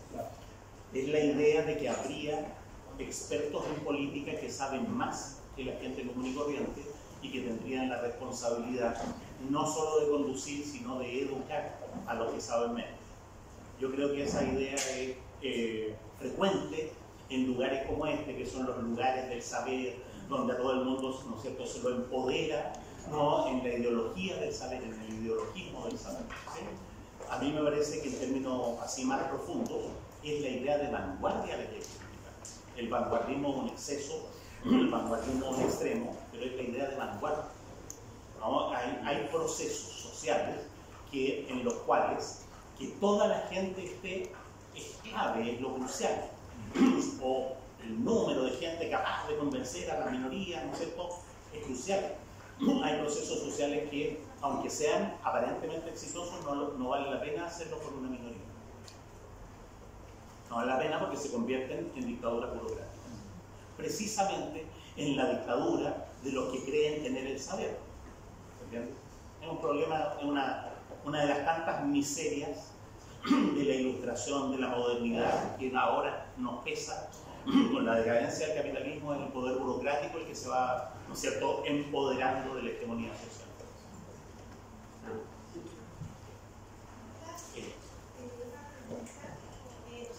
Hay muchas personas que están dudando si a los municipios a los que han plebiscito o a lo que se va a hacer en abril a propósito de la discusión de las izquierdas. Eso por un lado, es hoy más legítimo los municipios, gozan de esa legitimidad a propósito que la clase política, siendo parte de la clase política, la otra que está como en el Parlamento no goza de eso. El problema es la política de la abstención. ¿Qué eficacia o qué fundamento puede tener una política abstencionista? Y lo que yo creo es que la abstención siempre favorece al poder dominante, al que sea. Por eso que los canallas hicieron que el voto fuera voluntario. Porque noten que gobiernan con la mitad de la población y no tienen ningún problema. Cuando vienen las elecciones presidenciales, dicen Piñera ganó 52 por 48, sin decir que ese 52, ese 48 es sobre el 46. De tal manera que el presidente de la República actual tiene el 22% del apoyo ciudadano. El tema es que ese 46 pesa todo, pesa 100%, y el 54 ausente pesa 0. Entonces, lo que yo creo es que hay que apoyar con todo lo que se pueda el plebiscito municipal, porque eso es un gran argumento político. Sacamos unos 2 o 3 millones de votos, sería una gran cosa. Los que saquemos sería una gran cosa, y enseguida yo creo que aún en el peor de los escenarios hay que ir a votar para conseguir, si no el tercio más uno, conseguir una minoría que en ese caso sería testimonial, pero que ejerce esa función testimonial, ¿no? Que era un poco la función que tenían que haber cumplido los diputados, pero los diputados, ¿qué se puede esperar de los diputados? Si usted tiene una bancada de 10 diputados entre 150, no puede esperar a ganar ninguna votación. Entonces, ¿qué es lo que hay que hacer? Oponerse a todo, oponerse a todo. ¿Por qué? Porque en ese caso el interlocutor no es el resto del Parlamento, el interlocutor es el conjunto de los chilenos. Entonces lo que hay que salir a decir es: nos oponemos a esta reforma tributaria por nos oponemos a la profundización de la mercantilización de la salud por tal y tal cosa, y perder todas las votaciones, porque hay momentos en la política en que perder es ganar frente a la gran mayoría, ¿se entiende? En cambio, a estos diputados les ha rondado, ¿no es cierto?, el delirio de grandeza de que pueden convencer a los radicales, a los demócratas cristianos, a la mitad de los socialistas. No sé, a esta altura, no sé si ustedes confiarían en un diputado socialista. Cuando echaron a Nixon en Estados Unidos, hicieron una campaña feroz para deslegitimar. En Estados Unidos está la figura del vendedor de autos. El vendedor de autos es el gallo que lo engaña a uno, ¿no es cierto? Entonces salió un afiche grande, Nixon de tamaño natural, y abajo decía: ¿le compraría usted un auto a este hombre? ¿Le comprarían un auto a un diputado socialista, a un diputado del PPD? Yo no. Dime. Lo que pasa es que quería hacer esa consulta porque en los municipios están poniendo la asamblea constituyente. Entre las preguntas. Claro, el mecanismo. Pero si no es vinculante, ya no hacemos también una división más de la izquierda, porque finalmente lo que tenemos es que es o conversión o la misma. No, desde el principio, lo que los municipios se proponen es aportar un argumento político, no vinculante, sino gran ejemplo. Y por supuesto, lo más probable es que no lo tomen ni de apunte, incluso que lo deslegitimen, ¿sí? Pero es un gran argumento. Es bueno que las municipalidades hayan hecho distintos votos, porque hay problemas locales que se puede dar un testimonio a través de un plebiscito local. ¿No? Yo creo que es una herramienta más, digamos, de expresión que hay que apoyar, que hay que aprovechar. Entonces, para poder también conversar con otras personas, la abstención no le sirve a nadie. Eso, porque dicen no, que si no hay asamblea constituyente, pero en ese escenario, claro. Es un testimonio vacío en que uno salva el honor y pierde la batalla. Hay que ir a votar a todas las instancias, entonces, y lo otro, la última, ¿cómo resolvemos entonces la crisis de la falta de legitimidad?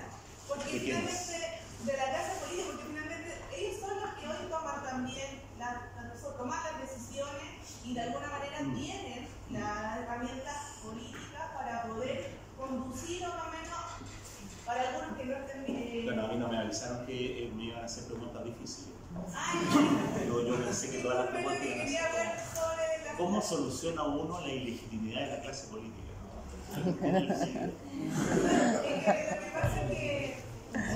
Hay que empezar de nuevo, ¿no? Y hay que hacerles saber, confiamos en ti y te acabamos de funar en la Plaza Italia. Piensa por qué el 23% de los chilenos votó por alguien y después apenas sale a la calle la gente lo funa. Una mínima reflexión, porque apoyo, ¿no es cierto?, en el caso de Beatriz Sánchez, ¿no es cierto?, en el caso de Gabriel Boric, porque apoyo tenía, porque ganaron, ¿no es cierto?, Gabriel ganó con una altísima votación, y si vas, ¿no es cierto?, a Magallanes y te funan, piensa por qué. Yo creo que las izquierdas, que son muchas, y no todas les gusta llamarse izquierdas, se han portado muy mal en este país. Se han portado muy mal porque han hecho política con la calculadora en la mano. Han hecho política pensando en la CNN, en la cuña para la tele y no en lo que la gente dice, ¿sí? Al principio de la Revolución Democrática, antes de que tuvieran ningún diputado, todo se decidía por plebiscito. Tenían un WhatsApp, tenían una decisión y en WhatsApp rápidamente y tomaban la decisión. Apenas empezaron a tener diputados, las cosas dejaron de decidirse por plebiscito. Porque nosotros, no sé, pues de repente de un día para otro, y luego los plebiscitos no eran vinculantes o las preguntas eran mañosas. Ese síndrome, ¿no es cierto?, del plebiscito que hizo la Revolución Democrática para decidir si iban a votar por Guille o no. Y que las dos preguntas significaban lo mismo. Entonces cualquiera de las dos preguntas implicaba que había que votar por Guille. O sea, esa cuestión, bueno, lo lamento, pero habrá que crear otra revolución democrática, habrá que crear otra convergencia social, ya que estuvieron 2 años tratando de formar un partido y a la primera crisis se les desarmó. Las izquierdas se han portado muy mal, pero las izquierdas somos nosotros. Entonces nosotros tenemos que armar izquierdas más razonables.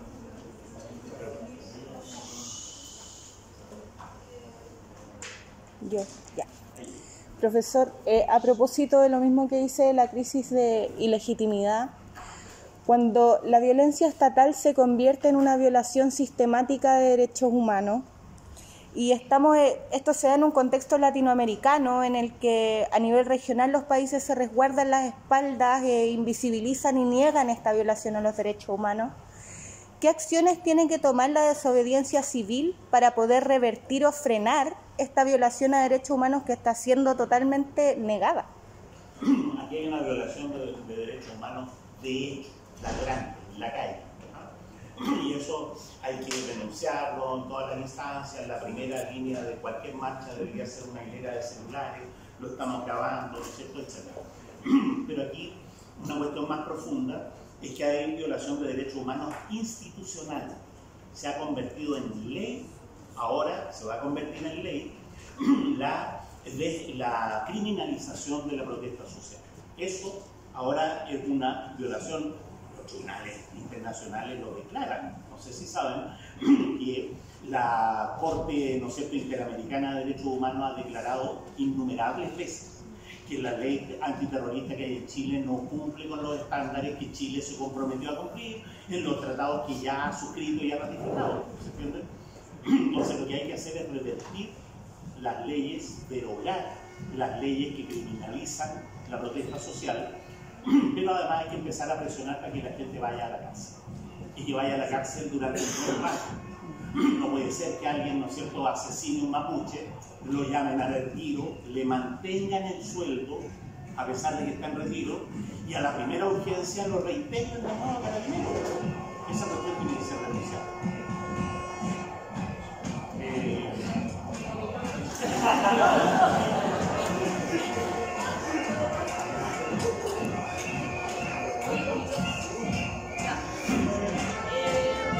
Respecto a la violencia vanguardista, tengo una duda, porque me genera una contradicción inmensa que las mismas personas que ejercen la violencia como vanguardista, pasando a llevarlo, como decía así, los derechos humanos del enemigo, como decía usted, también como que dicen que están con las demandas como legítimas sociales del pueblo. Entonces me genera esa contradicción como, ¿por qué como rabia, impotencia o sentido como de injusticia se lleva a una acción que va tan en contra de esa rabia, impotencia e injusticia? Es como que faltan herramientas para llevar como constructivamente este trabajo. Hay como una falta como de inteligencia emocional para llevarlo a cabo, como que no sé por qué, o me trato de como cuestionar por qué alguien que pensara racionalmente, obviamente, diría que ese es el mecanismo para como exigir ese. No un problema de inteligencia emocional en este caso, porque son personas perfectamente capaces y conscientes de lo que están haciendo y tienen una opción ideológica bien profunda, ¿sí? Los pueblos recurren a la violencia cuando no tienen alternativa. Piensa tú que en Chile hubo la paz de los hipócritas 30 años. Mucho tiempo, ¿entiendes? Mucho tiempo. Y se ha recurrido a la protesta social masiva después de los abusos más increíbles, después de que la gente se muere, ¿no es cierto?, en una sala de urgencia, en un hospital, porque la hacen esperar 8 horas hasta el día siguiente, ¿entiendes? Entonces, los pueblos recurren a la violencia cuando no tienen alternativa. En cambio, las vanguardias recurren a la violencia a partir de un cálculo racional nomás. Algo debe hacerse y entonces le parece que lo más eficiente es una violencia ejemplarizadora, porque la lógica de la violencia vanguardista es desafiar al poder, porque así las masas van a entender que el poder puede ser desafiado y nos van a seguir. ¿Se entiende? Bueno, no hay ningún precedente histórico en que eso haya ocurrido. Nunca la violencia ejemplarizadora ha tenido realmente eficacia social, ¿sí? O para decirlo de otra manera, un muy mal cálculo político. Es el síndrome del Che Guevara en la selva boliviana. Los mismos campesinos no entregaron a la policía. ¿Se entiende? Porque esta soberbia, ¿no es cierto?, vanguardista de decir, yo, Che Guevara, instalo una guerrilla y los campesinos vendrán, ¿no es cierto?, a apoyarnos masivamente, y lo entregaron a la policía. No sé si entiende, un mal cálculo puramente intelectual de tipo ilustrado, ¿sí?, hecho por intelectuales que leen lo correcto, que es como la estupidez de los inteligentes, digamos. Hacen un cálculo que es solo correcto, solo verdadero y que falla en todo. Uno dice, bueno, como el cálculo de la lechera, ¿no es cierto? Si yo vendo la leche y la cambio por queso, vendo el queso y al final me va a comprar un camión y se le rompe el carro de leche. ¿Se entiende? Entonces, parte se puede examinar más filosóficamente, más en profundidad. Parte del síndrome de los vanguardismos es que son cálculos intelectuales, ilustrados, que no están basados en la sabiduría del conjunto de la gente. Y eso hace que frecuentemente los vanguardistas se instalen en espacios donde el pueblo todavía tiene mucha paciencia para tolerar. Entonces los vanguardistas dicen, pero si están abusando. Y la gente dice, bueno, pero así es la vida. Ustedes no tienen conciencia. Sí, pero tan mal nos pagamos. Pero ¿cómo? Entonces es una política que, además, en contra del sentido común de la gente. Sin embargo, cuando la gente pierde la paciencia, los vanguardistas quedan ahí como una espumita en una ola gigante. ¿Se entiende? En cambio, cuando ellos inician la cosa, no hay ni una ola.